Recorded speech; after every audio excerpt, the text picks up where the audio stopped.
Mystic the mysterious. No matter what I write in this article, if you haven't lost your mother, you won't fully understand the depths of grief one goes through. The pain is crippling, and it hits you at random moments.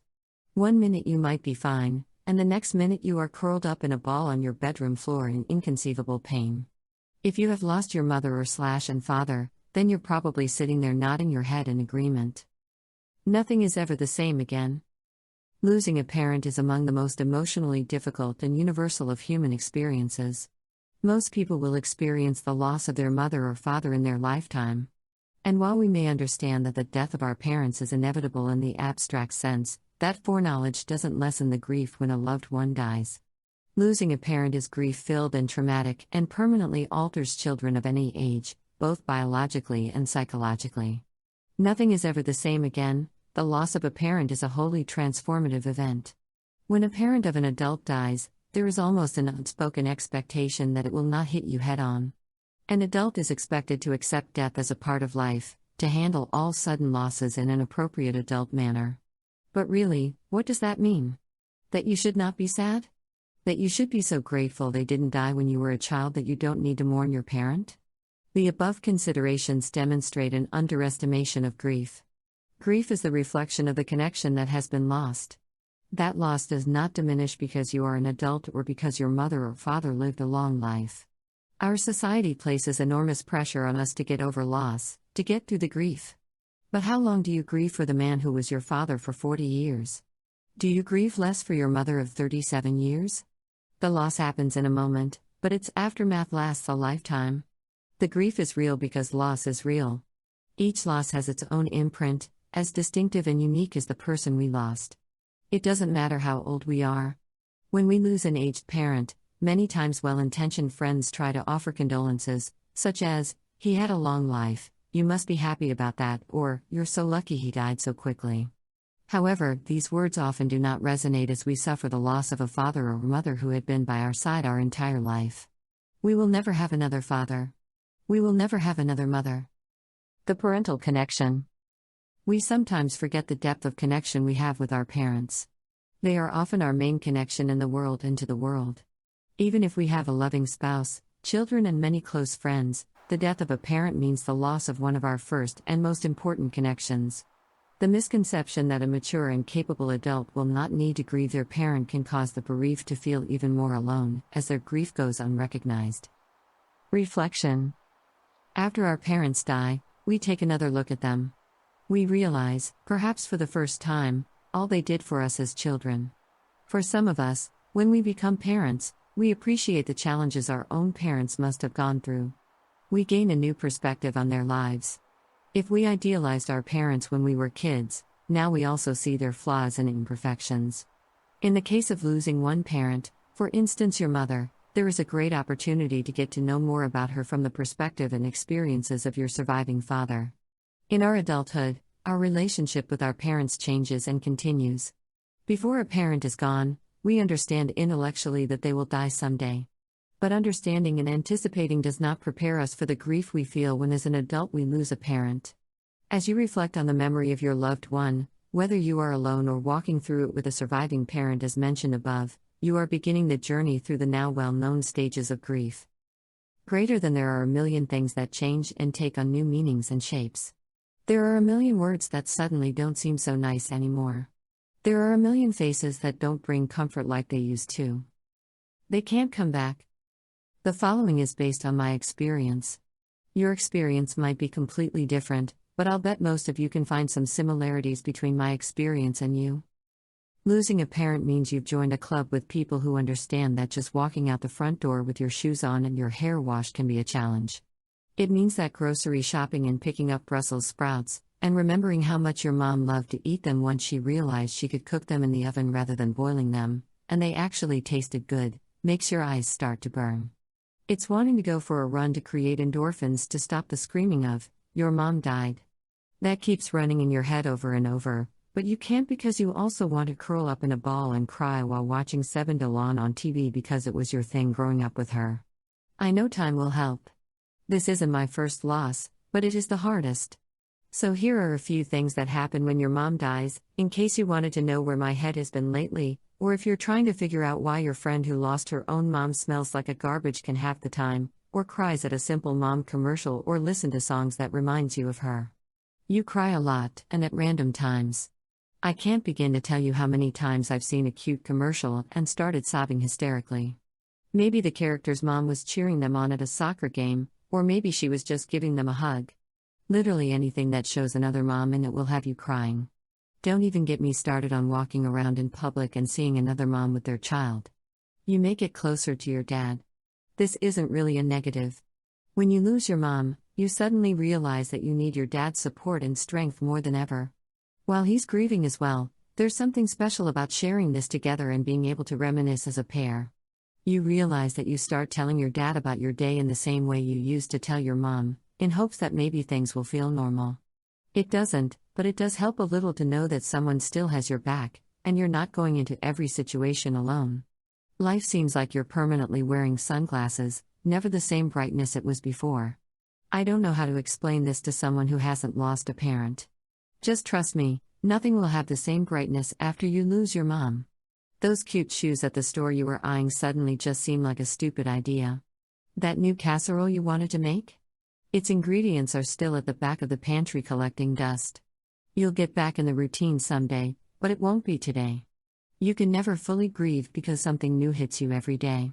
When my mom passed away, I had to take a week's leave to go help with my mom's final moments. She passed away 7 days after I arrived on Mother's Day morning. Had to push my grieving back because my boys were still little and did not understand yet where Uma went, and I had to arrange her funeral and look after my very badly grieving father who kept asking for her. I tried to push through and be okay, I really did. But grief would slip out of me and I would find myself hysterically crying in the middle of a meeting at work. When I got home, I still felt like I should be okay, at least for my sons and my dad. I didn't want them to think I was falling apart. So I held a lot of my sadness inside. It's hard to fully grieve, especially when you're a parent. When I'm trying to remember what ingredients my mom used in her special lasagna, I find myself grieving all over again. It never really stops, you just learn to accept it, but you still cry hysterically every once in a while over small things you remember. Your child's curious words will make your heart hurt. My youngest son was 8, so death is not something he was used to. My boys weeping over mom broke me, but I only cried when I wasn't in front of them. You'll experience a whole new kind of pain when you start to see how much it's affected your children. Tell your mom you love her. Seek her advice and wisdom. Don't take these moments for granted. You only have one mom, and when she's gone you will miss her. You may find yourself searching through your phone for one last message from your mom. You'll be jealous of everyone else who still has a mom. Especially when they take her for granted. From this point forward, you shall never complain about your parent in front of me again. Because, darling, you have no idea how lucky you are and how much I want to be in your shoes. Cherish them. Love them. Be thankful you have one more day with them. Greater than I lost my dad during the COVID-19 first wave in June 2020, a week before Father's Day. The grief for him is still fresh after only finding him again after years of not getting along with him. He too was taken from me because of cancer. Whether our parents live near or far, are emotionally close or distant, they ground us in the world. We don't often think of them as an unseen anchor, but in truth, they hold a place in our generational timeline. They have been there since the moment we were born, and even though, intellectually, we know they will die someday, how do we imagine something that has always been there, suddenly being gone? Can you imagine a world without a sky? Of course not. It has always been there. The death of a parent delivers us to a world we have thought about but couldn't actually fully prepare for. We are suddenly exploring new terrain, feeling rootless or as if the ground has been pulled out from under us. And in a symbolic way, it really has been. Little by little, we withdraw our energy from the loss and begin to invest it back into life. We put the loss into perspective, learning how to remember our loved ones and commemorate the loss. In the days to come, as time passes, it may still hurt, but in time it will hurt less frequently. All that your parent was, all the love you shared and the relationship you had will not die. That depth of love, that depth of caring, is everlasting. We can never replace our parents, but we can strengthen our family connections as we find new and deeper meaning in our existing relationships. We begin to live again, but we cannot do so until we have given grief its time. The 5 stages of grief. In On Grief and Grieving, a book I co-authored with Elizabeth Kubler-Ross, MD. She and I discuss how these stages have evolved since their introduction and how they have been very misunderstood over the past decades. People mistakenly think they are meant to tuck messy emotions into neat packages. But the emotions of grief reflect feelings and are beyond organizing. They are organic responses to loss, and just like there are no typical losses, there are no typical responses to loss. The truth is that our grief is as individual as our lives. The 5 stages of grief, denial, anger, bargaining, depression, and acceptance, are a part of the framework that makes up our learning to live with the one we lost. They are tools to help us frame and identify what we may be feeling, but not to organize it. They are not stops on some linear timeline of grief. Not everyone goes through all of them, and there is no prescribed order. They are as follows. 1. Denial. Denial in grief has been misinterpreted over the years.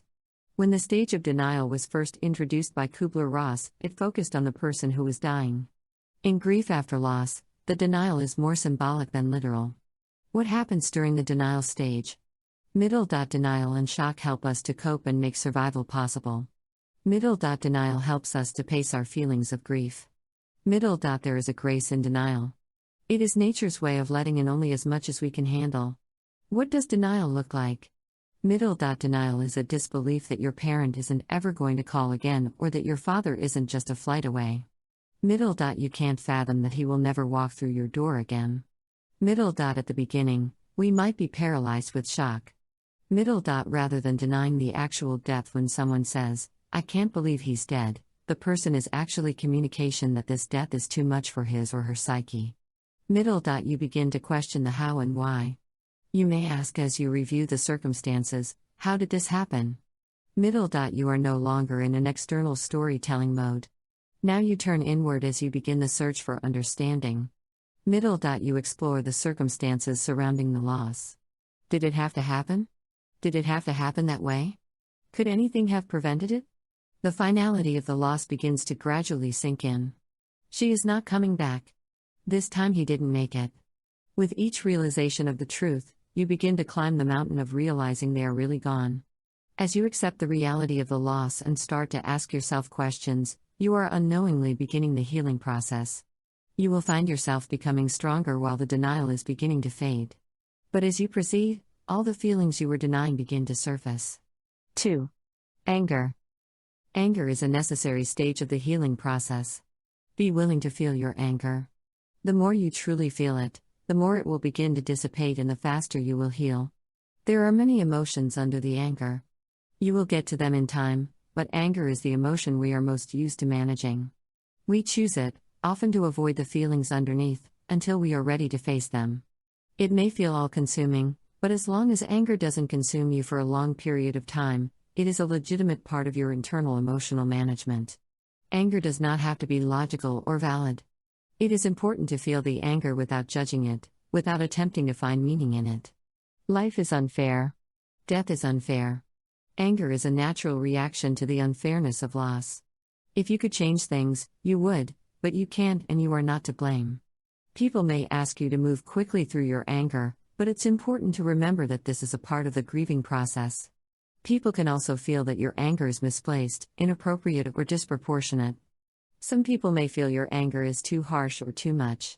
Don't let anyone diminish the importance of feeling your anger fully. And don't let anyone criticize your anger, not even you. We cannot change others' reactions to our anger. All we can do is take care of ourselves. What happens during the anger stage? Anger often masks our pain, allowing time for intense feelings to come to the surface, feelings that may be too much to handle right now. Anger means you are progressing through your grief. Anger affirms that you can feel, that you did love and that you have lost. Unfortunately, anger can isolate you from friends and family at the precise time you may need them the most. What does anger look like? Anger at your parent that he didn't take better care of himself. Or anger that you didn't take better care of him. You may be angry that you didn't see this coming and when you did, nothing could stop it.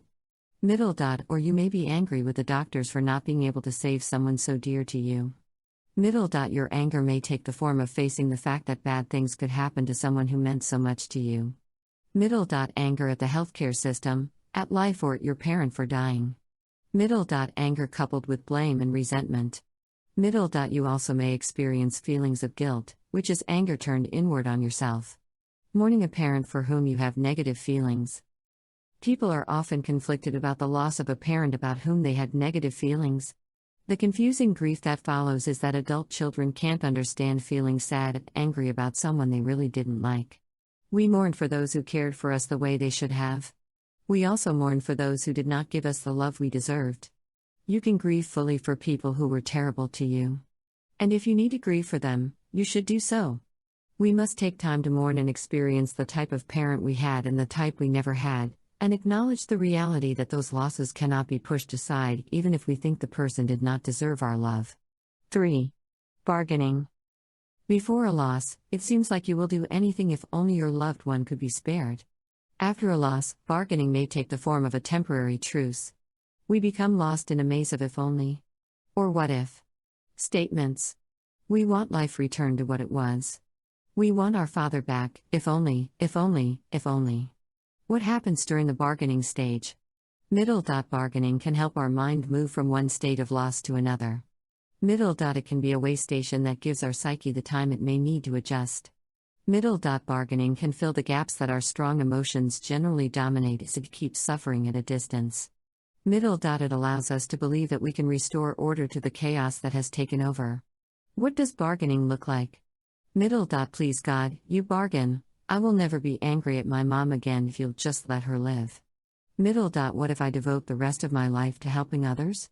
Then, can I wake up and realize this has all been a bad dream? Middle. If only we had found the tumor sooner and recognized the illness more quickly. Middle. What if we could have stopped the accident from happening? Middle. After a death, bargaining often moves from the past to the future. Oh, we may bargain that we will see our parents again in heaven. Oh, we may bargain and ask for a respite from illnesses in our family, or that no other tragedies visit our loved ones. As we move through the bargaining process, the mind alters past events while exploring all those what if and if only statements. Sadly, as adults, we arrive at the inevitable conclusion: the reality is that parent is truly gone. 4. Depression. After bargaining, our attention moves into the present. Empty feelings surface, and grief enters our lives on a deeper level, deeper than we ever imagined. This depressive stage feels as though it will last forever. It's important to understand that this depression is not a sign of mental illness. It is the appropriate response to the loss of a parent. Depression is an appropriate response. Depression after a loss is often criticized as unnatural, a state to be fixed, something to snap out of. The first question to ask yourself is whether or not the situation you're in is actually depressing. The loss of a parent is a very depressing situation, and depression is a normal and appropriate response. When a loss fully settles in your soul, the realization that your parent didn't get better this time and is not coming back is understandably depressing. Depression is a step toward healing. If we look at grief as a process of healing, then depression is one of the many necessary steps along the way. If you have the awareness to recognize you are in depression or have been told by multiple friends you are depressed, your first response may be to resist and find a way out. Finding a way out of depression feels like going into a maze, fearful that there is no exit. How to deal with depression? As tough as it is, depression can be dealt with in a paradoxical way. See it as a visitor, perhaps an unwelcome one, but one who is visiting whether you like it or not. Make a place for your guest. Invite your depression to pull up a chair with you in front of the fire and sit with it, without looking for a way to escape.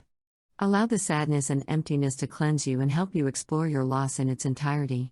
When you allow yourself to experience depression, it will usually leave as soon as it has served its purpose in your loss. As you grow stronger, it may return from time to time, but that is how grief works. What happens during the depression stage? As difficult as it is to endure, depression has elements that can be helpful in grief. Middle. It slows us down and allows us to take real stock of the loss. Middle. It makes us rebuild ourselves from the ground up. Middle. It clears the deck for growth. Middle. It takes us to a deeper place in our soul that we would not normally explore. 5. Acceptance. This stage is about accepting the reality that our loved one is physically gone and that this new reality is permanent. We will never like this reality or make it okay, but eventually we accept it. This is where our final healing and adjustment can take a firm hold, despite the fact that healing often looks and feels like an unattainable state. What happens during the acceptance stage? We, the survivors, begin sadly to realize that it was our loved one's time to die. Of course, it was too soon for us, and probably too soon for him or her, too. Perhaps he was very old or full of pain and disease. Perhaps her body was worn down and she was ready for her life to be over. But our life still continues. It is not yet time for us to die. In fact, it is time for us to heal. We often come to terms with our own mortality. We learn to live with a death and begin to live within the new norm. What does acceptance and healing look like? Remembering, recollecting, and reorganizing. We may cease to be angry with God. We may become aware of the common sense reasons for our loss, even if we never actually understand the reasons. Reorganizing roles, reassigning them to others or taking them on ourselves. Now we try to live in a world where our parent/s is missing. In resisting this new norm, at first many people want to maintain life as it was before a loved one died. In time, through bits and pieces of acceptance, we see that we cannot maintain the past intact. It has been forever changed and we must readjust. Life without mom or dad in the world. As we heal, we learn who we are and who our parents were in life. In a strange way, as we move through grief, healing brings us close. A new relationship begins. We learn to live without the parents we lost. Now that you come to the end of a life, that same life which gave you life, the memory is buried deep in your heart and dwells deep in your soul. A new relationship will continue with that parent, not a physical relationship but one where the parent lives on in your heart. You will continue to remember them, think of them and love them, for the rest of your life until you meet again. In memory of Dad and loving memory. Treasure your parents while they are still alive. Once they gone, your life changes forever. Stay warm and safe. Till next time. Love and light. Blessed be. Forever in my heart.